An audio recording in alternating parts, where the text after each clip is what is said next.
Today discuss about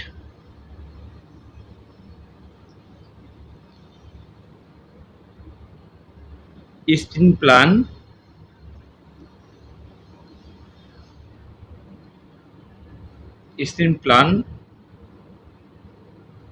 ring frame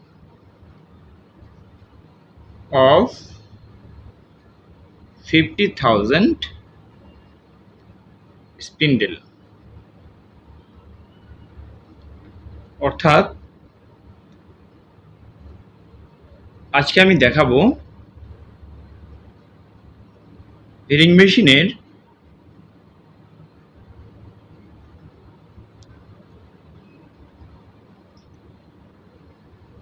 ring মেশিনের 50,000 KG, এটা spindle হবে না, কেজি হবে। তো 50,000 কেজির জন্য আমাদের কয়টি রিং লাগবে, এটা আজকে স্পিন প্ল্যান দেখিয়ে দিব। আবার বলছি যে রিং মেশিনের 50,000 কেজির জন্য অর্থাৎ 50 টনের জন্য কয়টি রিং মেশিন লাগবে।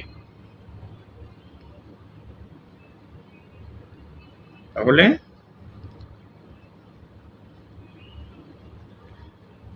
ring production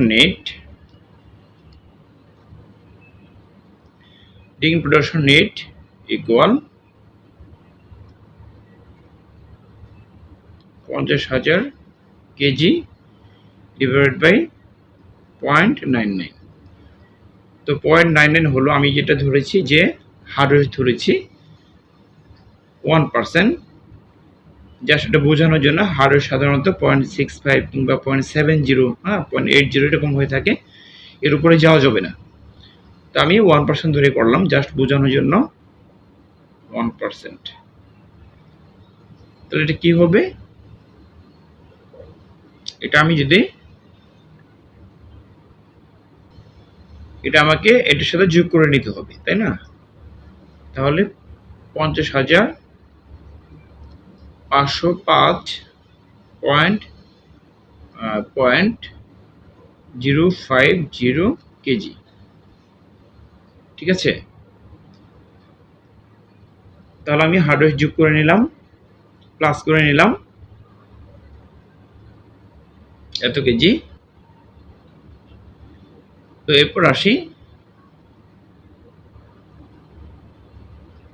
per day production 15,500 RPM, এটা হচ্ছে স্পিড। তার আগে আমি এখানে গিভেন দিয়ে দিলাম, গিভেন দেওয়া আছে স্পিন্ডেল স্পিড ইকুয়াল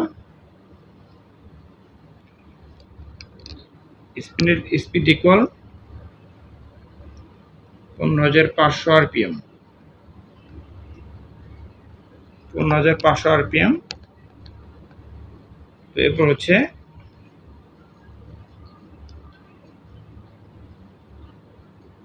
আমি কাউন্ট ধরবো 28 NE, 28 কাউন্ট ধরবো। এরপর টিপিআই আমি ধরে নিলাম যে 19.71। এরপর হচ্ছে এফিসিয়েন্সি আমি ধরলাম 0.92, ঠিক আছে। তো পার ডে প্রোডাকশন হবে 15,500 ইন্টু 24 ইন্টু 60 টাইম। তাহলে যে স্পিনের স্পিড 15,500 ইন্টু হচ্ছে 24 ইন্টু 60 টাইম ইন্টু হচ্ছে 0.92, এটা হচ্ছে এফিসিয়েন্সি, ঠিক আছে। এফিসিয়েন্সি ডিভাইড বাই এই টিপিআই 19.71 ইন্টু হচ্ছে 36 ইন্টু হচ্ছে 840 ইন্টু হচ্ছে কাউন্ট 28। ইন্টু হচ্ছে, যেহেতু কেজিতে আমরা নিচ্ছি 2.2046, তার মানে আমরা এখানে কিন্তু একটা স্পিন্ডেলের প্রোডাকশন আমরা বের করতেছি। ঠিক আছে, তাহলে আমরা পাচ্ছি 0.558 কেজি। একটা স্পিন্ডেল এই জন্যই হলো, এখানে কিন্তু আমি কোনো স্পিন্ডেল উল্লেখ করি নাই, এত কেজি। এরপর আসতেছে যে টোটাল রিং মেশিন নিট, তাহলে টোটাল নিট রিং মেশিন কয়টি লাগবে? 0.558।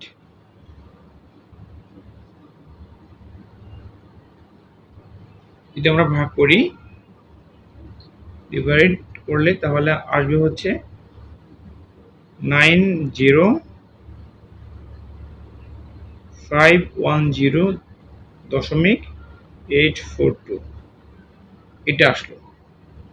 এখন আমি স্পিন্ডেল দিয়ে ভাগ করব।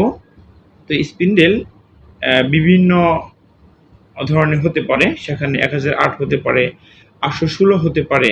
হ্যাঁ, তো স্পিন্ডেল ধরুন, স্পিন্ডেল হতে পারে 816, 1008, তারপর হচ্ছে যে 1200, হ্যাঁ এরকম হতে পারে, কিংবা 516 অথবা 456। আপনি যেটা দেন এটাতে ভাগ করে দিবেন। আমি 1008ই দিলাম, যে স্পিন্ডেল আছে 1008। তাহলে এই 1008 দিয়ে আমরা যদি ভাগ করি, তাহলে আমাদের আসবে 89.79। অর্থাৎ টোটাল রিং মেশিন লাগবে হচ্ছে, টোটাল রিং ফ্রেম আমাদের লাগবে এই 50,000 কেজি প্রোডাকশন দেওয়ার জন্য। আমাদের এই 50,000 প্রোডাকশন দেওয়ার জন্য, হ্যাঁ, আমাদের লাগবে হচ্ছে 89.79 কেজি, 79 পিস। অর্থাৎ টোটাল রিং ফ্রেম 89.79 পিস আমাদের রিং লাগবে। তো এইভাবে খুব সহজেই আপনারা রিং মেশিনের যে স্পিন প্ল্যানটা করে নিতে পারবেন। কারণ হচ্ছে এটা কিন্তু আমরা যারা স্পিনিংয়ে জব করি, যারা স্পিনার আছে, তাদের কিন্তু এটা জানতে হবে। ঠিক আছে, তো এই স্পিন প্ল্যানটা সাধারণত বিভিন্ন শর্ট করে, যে রিং মেশিনের স্পিন প্ল্যান কিংবা অটোকন মেশিনের স্পিন প্ল্যান করো, তো এটা কিন্তু সাধারণত ইন্টারভিউ কোশ্চেনগুলোতে কিন্তু দিয়ে থাকে। ঠিক আছে, এই কোশ্চেনটা কিন্তু আমি একটা ফ্যাক্টরি যে ইন্টারভিউ কোশ্চেন আছে সেটা থেকে কিন্তু আমি নিয়েছি। ঠিক আছে, তার মানে এটা আমাদের জানা দরকার, এটা আমাদের কাজে লাগবে। যদি প্রতিনিয়ত আমরা এগুলো নিয়ে কাজ করি, এই আমি যে ভিডিওগুলো দেই সেগুলো আশা করি আপনাদের সবার কাজে লাগবে। ঠিক আছে, তো স্পিনিংয়ে আসলে যে কোশ্চেন কিংবা মানে যে অ্যান্সারগুলো আমি করে দিচ্ছি, কিংবা যেগুলো আমাদের প্রয়োজন, এগুলো আমরা হয়তো বারবার ক্যালকুলেশন করি কিংবা বারবার দেখি, আবার ভুলে যাই। এই জন্য এটাকে বারবার প্র্যাকটিস করতে হবে, বারবার দেখতে হবে যে আসলে আমার কতটুকু মনে আছে। ঠিক আছে, তো আশা করি বুঝতে পেরেছেন। আজকে এ পর্যন্তই, পরবর্তীতে নতুন একটি ভিডিও নিয়ে আসবো ইনশাল্লাহ। ততক্ষণ ভালো থাকবেন, আল্লাহ হাফেজ।